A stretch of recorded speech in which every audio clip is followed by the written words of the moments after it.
There is a lifeline to prosperity, a lifeline that brings clarity. There is a lifeline to your destiny, lifeline ministries. Have you ever been in a situation that you felt like Elijah? I'm talking to those that's already married or already got a business, already been through a situation, circumstance, facing something that's older than something that just stepped in. Have you ever been in an Elijah situation when you have taken a lot, gone through a lot, been through a lot of tests and trials, but that one trial, that one test, was the straw that you thought had broken the camel's back? What do you mean the straw that broke the camel's back? Because you felt broken. Have you ever went through something that at some other time it would have seemed like this ain't nothing? Right. I've been through worse than this. But it wasn't about the trial, it was about the time. Sometimes time can be a worse threat than the trial. Elijah had been through the 450 prophets of Jezebel and 400 of the grove, to about 850, 900 prophets that stood up and came against him. And they wanted to kill him and take him out. And he was there laughing. It made this day. But there's one little time. Y'all ain't saying that. Maybe I ain't preaching to the church. I preach to myself because I've been there before. There's one little thing that should have been a bubble on the water. That was the one. I don't know what Elijah did. I don't know if we get there, but I must stay here. Come on. Elijah said, he said, I'm tired. Come on. He started thinking about how faithful I've been. Come on. Sometimes you think about your faithfulness, your relationship. And then, boy, I've been taking stuff. Come on. Come on. And you be like, I'm going through this. Come on. And you know, I come in your mind of other folk. Anybody ever been through the other folk trial? Well, other folk and their actions got stuck in your mind, and you said they ain't even faithful. They don't even come to church. They don't even care whether the church clean or not. They don't get no tithes and no offering. They ain't faithful. Go leave when they get ready to leave. Let weeks, days, months, years go by. Come back, and I've been here faithful. Elijah said, bump it. Probably says something else, but let's say bump it. And so he got rid of the armor bearer. Went out in the wilderness, running. Don't answer me out loud. Answer me in your mind. What are you running from? It's running. It's on the run. Came to a standstill, stop. Won't in the wilderness no more. He was in a desert, in a dry place. Now his spirit man is dry. He got to make himself do what he was called or chosen to carry out. When he came to a stop and didn't have the right answers, he wanted to die. What does it mean of death? Termination. Whenever death comes, something is going to be weird. Death also means failure. He said, I'm not a success. I'm a failure. It also means end of relationship. Did you know death means to end it? Try, fight hard. This is the way it's got to be. And it means loss. See, if the enemy can just get you to lose out. I'm not preaching to anybody. And so, but thank God for midnight. The angel goes to him and wake him up. He goes up on a mountain. God says, you got to get up out of the spot that you in. You down too low. You're going to have to come up a little higher before you have a conversation with me. Look at somebody and say, get out of your pity party. Wake up real good. First thing, you got to come up higher in it's in your praise. Somebody, you put up somebody. Come on, come on, come on. Even if you just say thank you for waking me up this morning. Come on. Starting me on my way. Giving me that activity of live. Blood running water in my veins. Putting a roof over my head. I'm in the room, but I ain't on the street. Y'all ain't saying nothing. I'm thank you. But life, health, and strength. Got some pains in my pocket. But I still got my legs and my arms and my head. You ought to thank the Lord and have a testimony service in the midst of you giving him praise, honor, and glory. Somebody lift your hand and tell him, thank you. Do you understand the seriousness of the God we serve? And number two, you got to rise above your pity party and turn your complaints into thanks. I don't like the spot I am, but I'm better than what I used to be. And even if it seems worse, now it's got to be that you're trying to talk to me. You got to come up high. And so it says to Elijah, he said, Elijah, he said, meet me on the mountain. Do you understand what mountain means on the downside? Come on. On the downside, sir, in prophetic symbolism, a mountain is an obstacle and a difficulty and a problem. He said, don't come and talk to me when your problem is over. I want you right now. And not after the drug problem is over, or you stop smoking weed, or you stop cussing, or you stop getting drunk. I want you right in the midst of your fornication, not when you stop committing adultery, or masturbation, or whatever it is. I want you right in the line.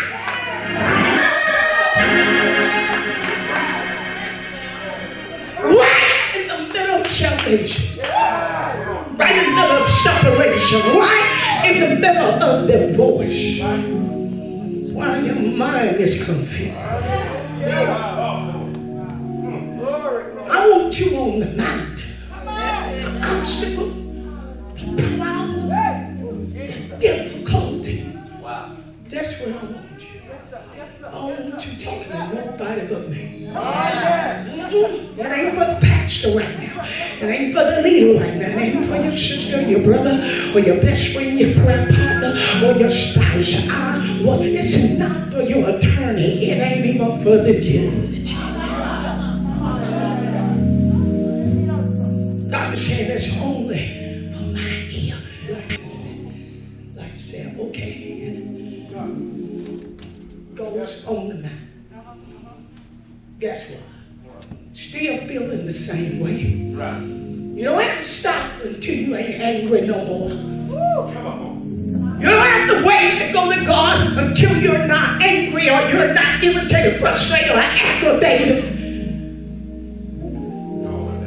I want you on the mountain. And when you get there, you gotta wait. Wait. Don't move yet. Wait. Because an earthquake came, a strong wind, and wind. So we're going on there, and he got a shot in. He thought it was God, but it wasn't God. But it wasn't God.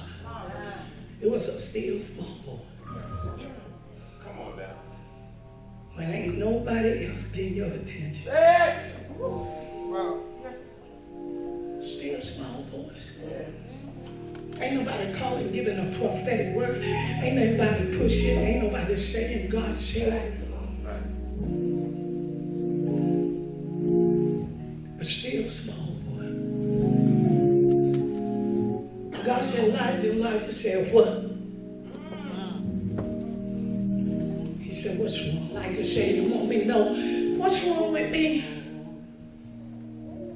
First of all, it seems like you ain't fair. God didn't say that. He didn't blow him up. He didn't slap him. He didn't curse him. Because the only way God can do something miraculous and marvelous and mighty in your life, in your business, in your ministry, in your marriage, in your relationship, in your finances, when you can't come clean with nobody else. You can come clean with God. Let me tell you what God did. What Elijah did. He said, first of all, it don't seem like you fair. Jezebel, you know how wrong she is. And her husband, Ahab. Ahab ain't always been like that. He's just a foolish. I know both of them. Ahab didn't get like that till he married that doggone Jezebel. Wow. That's right. And you know what they doing that ain't right. Killing all the prophets, and he said, I've been faithful, but I feel like I'm by myself. Ain't nobody call me up and encourage me. I ain't seeing nobody. Why? Because I think I'm the only one left. He said, I can name 100 people. Sometimes you just got to talk to God like you talk to folks. He said, I can name 100 people. Now they ain't as faithful as I am. Jezebel ain't messing with them. They prospering. Somebody's sick right now. You tired of being sick. Tired of the pain.